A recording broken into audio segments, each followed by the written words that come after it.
knowledge is not power. Knowledge is potential power. Knowledge is trumped every day by execution. And if you really want to change your life, you can't let the learning you have here lead to knowledge or become an idiot. You got to let your learning lead to action, and then you can become wealthy financially, mentally, emotionally, spiritually, and everything else. At this point in my life, nothing surprises me because every culture is different in the world, all the countries I work in, but we all have the same human needs. And so I hope I don't make any faux pas. I've been coming here for 25 years, so I think I probably won't make too many of them while I'm here. But I hope you know they won't be out of disrespect. But I really give a damn more than culture. I care more about the individual. It's because I've been obsessed with a question for most of my life, and the question really is, what makes the difference in people's lives? Why do some people perform so poorly consistently even though they have every advantage? And why are there some people that perform at the highest level have every disadvantage? And why are there some people that achieve everything they dreamed of and they're miserable? How many know somebody that has every reason to be grateful for their life and they're not? They're frustrated, they're pissed off, they're worried. How many know somebody like this? Say I. It's chronic. It's chronic in the world. And to me, that's failure. If you succeed and you're not fulfilled, that's failure. Because when you're not fulfilled, you've got nothing to really give anybody else. The problem is when you are learning in the way we've traditionally learned, it was preparing you for a different world than the one we're in. You were supposed to sit passively. When you report to your position when the bell rings, and then what do? Talk to your neighbor, initiate, make shit happen? No, what are you supposed to do? Sit down and what, guys? What are you supposed to do? Shut up. Don't talk to your... Today, if you're in business, you don't talk to your neighbor, you're out of business. Who's with me here? Say I. If you wait for someone to tell you what to do in business, it's over. Your competition has taken you. So we live in a different world, and here's the problem. You're still learning the way you were taught to learn. So right now, you're all being very nice to me. I have no complaint. You're being very sweet, but you're sitting in a passive state. And let me explain why that's difficult. Who's ever done this? How many of you have ever gone to an environment where you learned something? Could be a university environment, could have been a business environment, could have been a seminar, and you learned something you truly thought was extremely useful. It wasn't somebody selling you. You're like, this is good stuff. This will change my business. This will change my life. And you were excited about it. And then you went home and you never actually applied a frickin' thing that you learned. Who's ever done this before? Raise your hand and shout, I. Who's done this more than once? Say, I. Who still feels intelligent? Say, I. You're confused. Now, I've done the same thing in the past, and I had to figure out what's the problem here. How could I be this devoted, dedicated guy, commit my money, my time, my energy, go to these events, work my tail off, take lots of notes, and then not apply it? And it's because I was learning in a passive state. Because when you're sitting like you're sitting right now, there's nothing wrong with it, but you will not, how much will you remember? If I asked you, where were you on 9/11, and you're not even Americans, how many can remember the moment when you heard about those planes crashing in the building? You could see where you were, you could remember, raise your hand if you could remember every detail. Wow. Tell me where you were on 8/11. You know why? Information without emotion is rarely maintained. If there's enough emotion, if on 8/11 you met a special person in a special place and had a special experience, you might remember that because there's a different level of emotion. So one of the things we want to do is when you're learning in the traditional sense, there's not enough emotion in your nervous system. There's not even enough emotion, there's not enough energy. If there's one thing we have to be successful, I'm wasting my time and I'd be wasting yours if all we do is continue to talk this way. The reason is it might be interesting. As we go through some of the strategies, you'll probably be excited, write them down. But in this level of energy, here's what happens. Whatever state you're in when you're learning, it gets linked to what you're learning. So if you're sitting here and you're really comfortable and you're kind of enjoying this and going, wow, this is pretty good, or wow, that's really interesting, or that could be really valuable, or damn, he has big teeth, or whatever you're thinking right now in your head. If you're doing that in a passive state, then later on when you go to do something, you go, yeah, I'm really going to do this. This is really going to happen. And there's just no energy for it. So the less energy you have, the less likely you follow through and use something. How many follow here? Say I. And so, but some of you might say, yeah, but Tony, I've been here 2 days and it's great to be here with you, but I'm a little tired. It's late in the day, that type of thing. What you got to understand is this, as a business owner, as a professional, as somebody who's going to be the best in the world at what you do or believes that you are, there's nothing more valuable than energy. Nothing moves without it. And the lower the energy, low energy, things break down. High energy, you can build, you can create, you can do anything. Energy has nothing to do with age, food, sleep. It's something that comes with a psychology. Without the energy, anything else I'm going to talk to you about is a waste of time. So you and I need to establish a new standard for energy. Now, here's what I want to talk to you about. You have all these things you want me to give you in the next 2.5, 3 hours.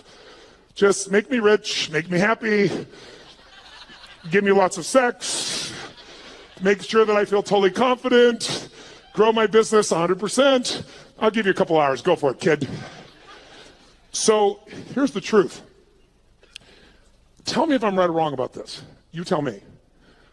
If I were to take all the things that you say you want and I was to generalize them up into a deeper, richer concept of what you really want, you don't just want these individual things like lose weight or have more energy or make more money or have a better relationship. How many would agree what you really are after is an even more extraordinary quality of life? That you want, as great as your life may be, you want more joy, more passion, more aliveness, more impact, more success. Who can relate to this here? Say I. Then in order to create an extraordinary quality of life, you have to define it. So what is an extraordinary quality of life? What would a magnificent life be? It's not for me to define. It's for you to define on your terms. To me, an extraordinary life is life on your terms. What would it look like if you really, truly, without bullshit, without exaggeration, could look yourself in the mirror and say, holy shit, look what I created. Look at the life that I've created. Now, some of you truthfully could do that now. You just don't do it enough. But I know you want more, so let's look at how to do that. I would say to you there are 2 master skills. I invite you to write them down. 2 fundamental skills that you have to master to have an extraordinary life that lasts. It's like getting rich. Anybody can get rich. Staying rich is a different thing, right? And I don't just mean financially rich. I mean emotionally, spiritually, physically, relationship rich, all the riches that are available to us. What are the 2 skills? The first skill is the science of achievement. The science of achievement. And notice I said science. The reason is because achievement is a science. And anyone can learn it. It doesn't matter your age. It doesn't matter your background. It doesn't matter anything. The only thing that limits you is limiting beliefs. But once you figure out the science, for example, I just spent the last 4 years interviewing 50 of the most brilliant financial minds on the planet. All people who are not part of the Lucky Sperm Club, meaning they actually earned it themselves. They started with nothing and they built billions of dollars. And I want to see, was there common denominators? And there were. And if you practice what they teach, which is what I put into a book, if you do it, there's zero question what you do. I applied what I've learned the last 4 years and tripled my net worth, which was already extremely high. And it all just came from applying what I learned. Because I went to the very best on earth. Success leaves clues. Figured out what they're doing. Did it myself. I teach other people too as well. Your body. We're all unique biochemically, but not that unique. Meaning there's certain fundamentals related to health, vitality, and energy. There's certain laws. If you violate those laws, you're going to have low energy and you're going to have dis-ease in your body. That's what disease is, dis-ease, right?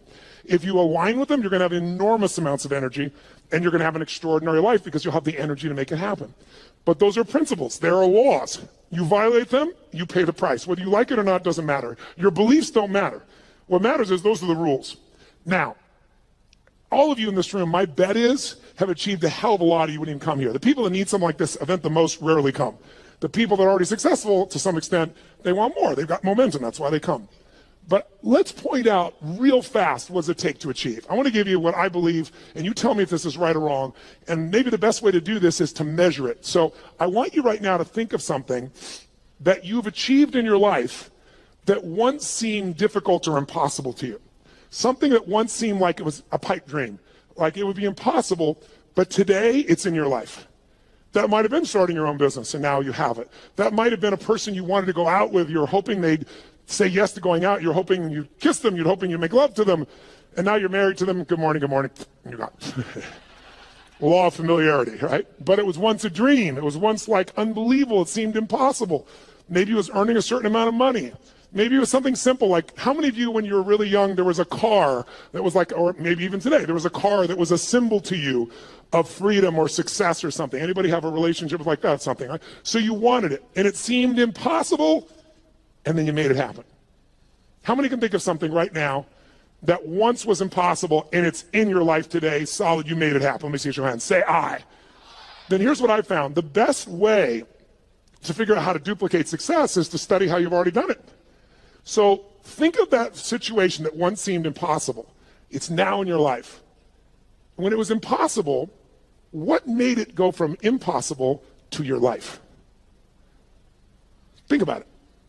Well, what did you do to take this thing that seemed impossible and now it's in your life? But I would argue to you that there's 3 fundamental steps that everybody goes through at a minimum. If you took something once seemed impossible, it's there. And if we recognize what they are, you can go back to it and you know it works because you've done it before. And you can apply it to anything. And I've applied it most of my life. And by simplifying it, whenever I really want to achieve something, I come back to these 3 steps and I make it happen. So the first step is, tell me if this is true for you. You became obsessed by it. This thing you wanted, you didn't just want it, your hunger for it got stronger. Your desire for it got stronger. She's smiling, yes. Was it him? Good, I like that. Lucky man. Right?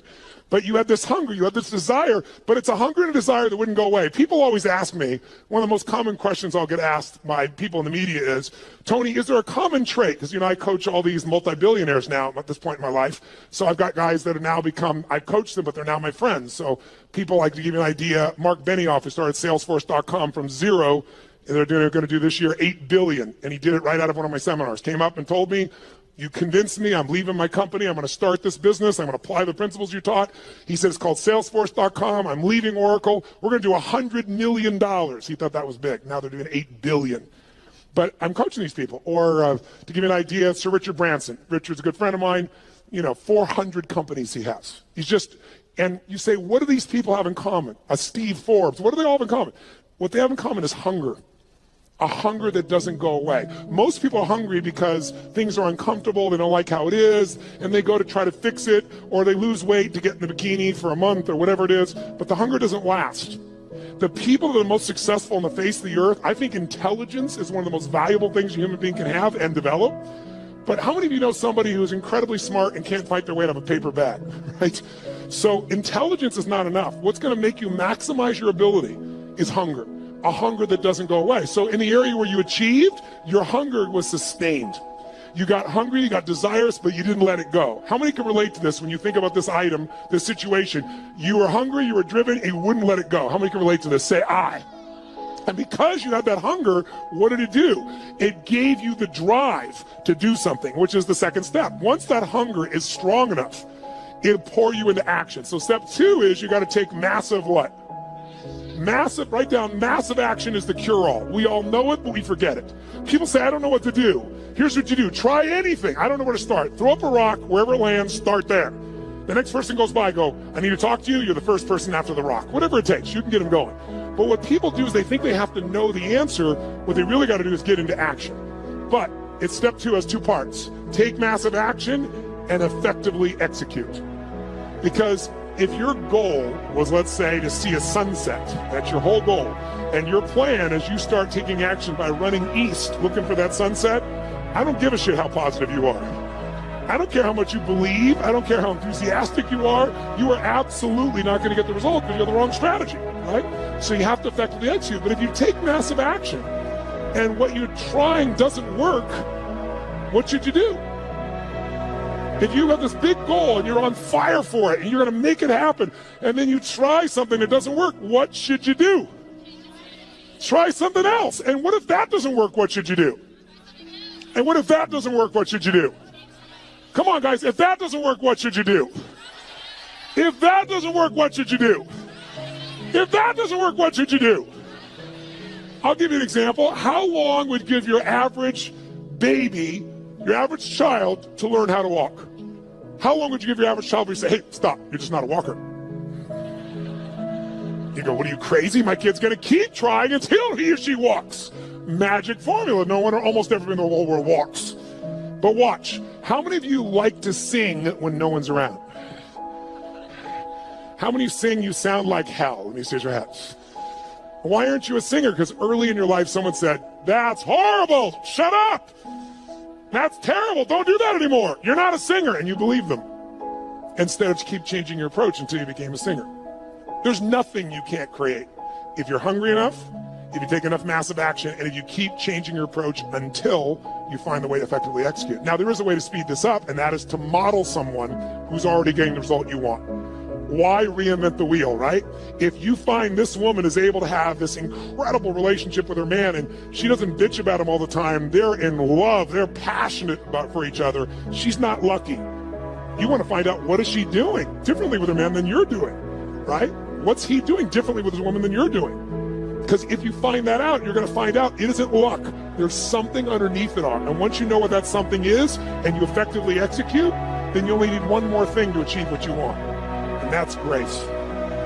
Or some people call it God. Some like to call it luck. But there is an amazing thing I've learned in my life. The harder you work, the more focused you are, the more committed you are, the more flexible you are, the more grace tends to come to you. And the more you acknowledge grace in your life. That no matter how hard you and I work, there's still grace that we've been born in this time in human history. I mean, there wasn't a better time in your life or any lifetime to be an entrepreneur than there is today. There's more resources available at your fingertips, it's in your pocket, for God's sakes, than ever existed in the history of the world. And it's going to change every aspect of your life, and you want to be ready to take advantage of that. But it's really hard to take advantage of things when you're busy not noticing all the grace that already exists. I found when you acknowledge it's there. Who can align with this? Who's ever felt that sense of guidance or grace in your life? Pretty beautiful. So to achieve, that's really all it takes. How many of you did these 3 steps? How many of you became obsessed about this thing you wanted and wouldn't let it go, and your energy built and your desire built, and then you took massive action, and you didn't know what the hell you're doing, but you've maybe changed enough times till you figured it out, and some grace came to you and it worked it out? Who's done this before? Say I. Then I'm here to tell you, whatever's not in your life today that you want, go back to those 3 steps. As basic as that is, that's all it takes. And we make it so much more complex in our minds. And that's why most people don't achieve. They get fearful because they make it bigger than it is. And you can speed it all up by doing what I've done throughout my life.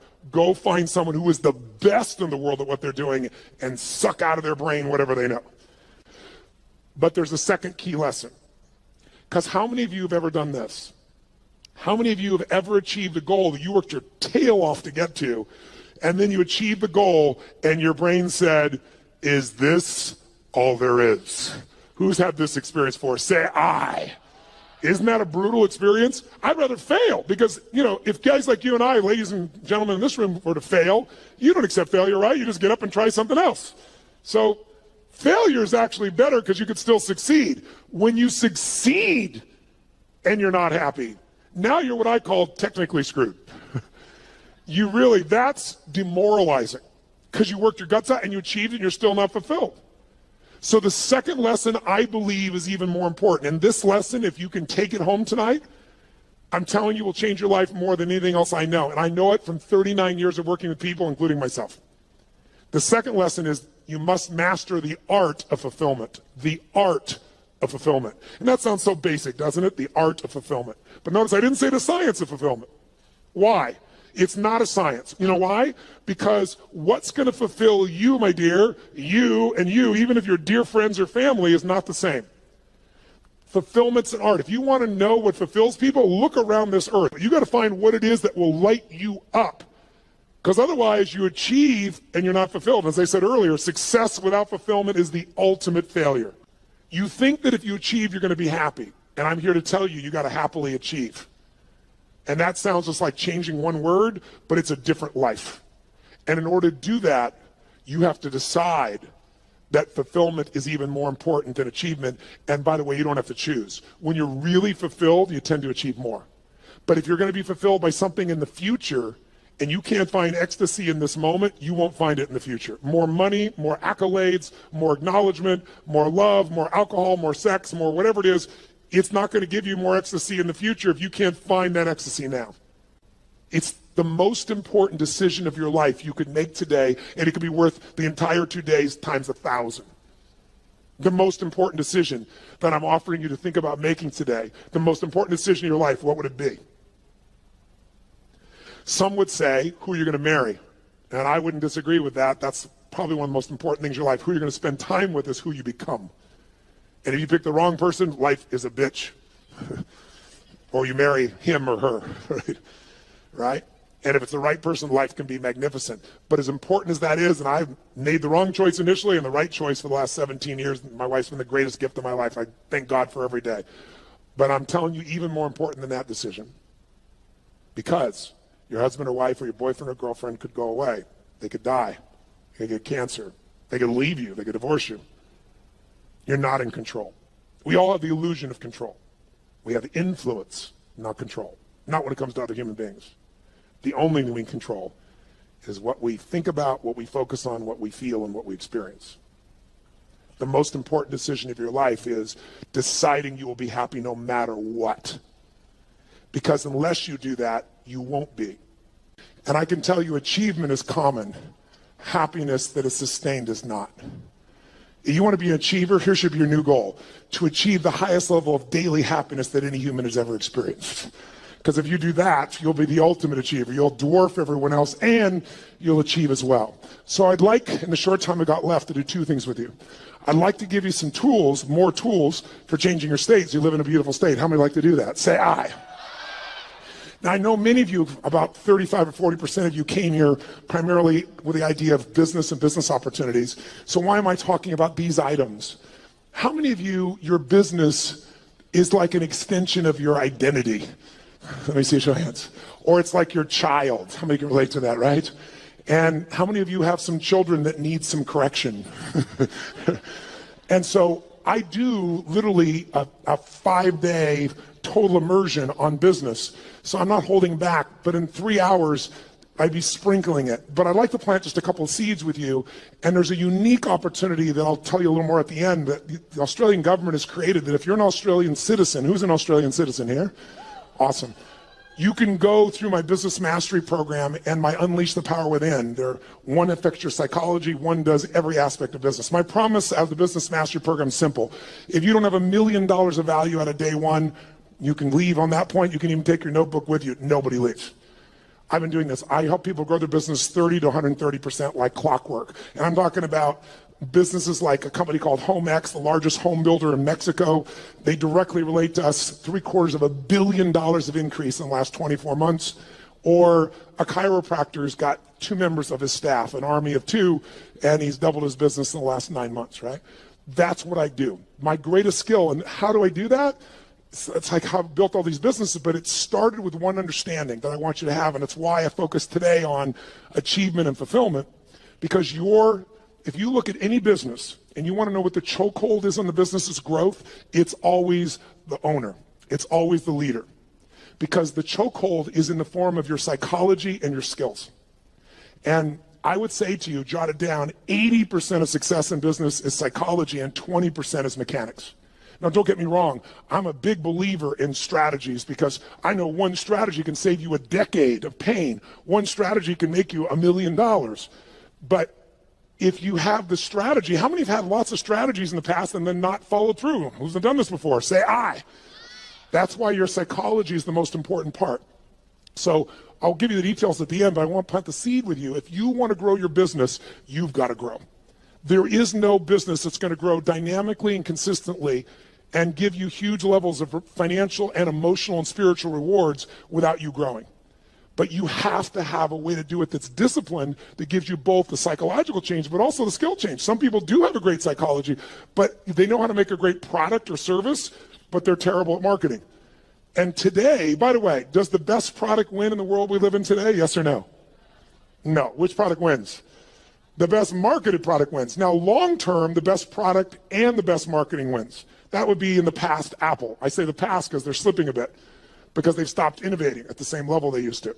But the bottom line is, if you have incredible product or service and you have incredible marketing, you're going to win. But we live in a world with shitty products. Who's ever seen someone's a product far inferior to your own product or service, and they're making more business than you are? Let me see your hands here. Say aye.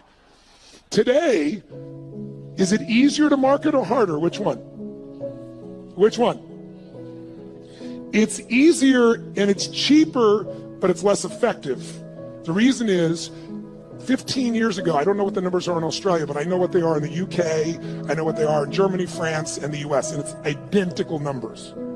About 15 years ago, it would be 16 years ago now, they did the study, and they found that it took, on average, 4 exposures to a product, on average, before someone then took action, on average. Does anybody know what it is today, meaning as of last year? 16. 16 exposures on average before someone responds. So today, it's really hard to succeed if you're in a situation where you're trying to market, and what are you going to compare to? Today, people have gigantic budgets. That's why you've seen all these small businesses disappear and more big businesses show up. And how are you supposed to compete with that? The answer is you can, but you have to use a totally different tack. You can't do traditional advertising. You're going to have to learn to master what I teach, which is how do you become the expert in the field so that people come to you because they want to understand what you know about it. Where people seek you out, you don't advertise for them. Because whatever advertising you have, if you're a small business, it's going to be very hard for you to compete with that. And that is for every kind of product you can imagine today, isn't it true? So a lot of people get down and out. It's just because they don't understand. It is so easy in the world we live in today to develop a level of expertise where your marketing is not marketing, it's adding value. If there's one way to become wealthy in business, there's only one way to stay wealthy. Find a way to do more for others than who? Than who? Than anyone else. If you find a way to add more value than anyone else in your category, you will completely dominate that marketplace. And if you keep doing it and you keep innovating and you keep growing, you can go from a tiny little business where everyone else dominated you to where you're the dominant force.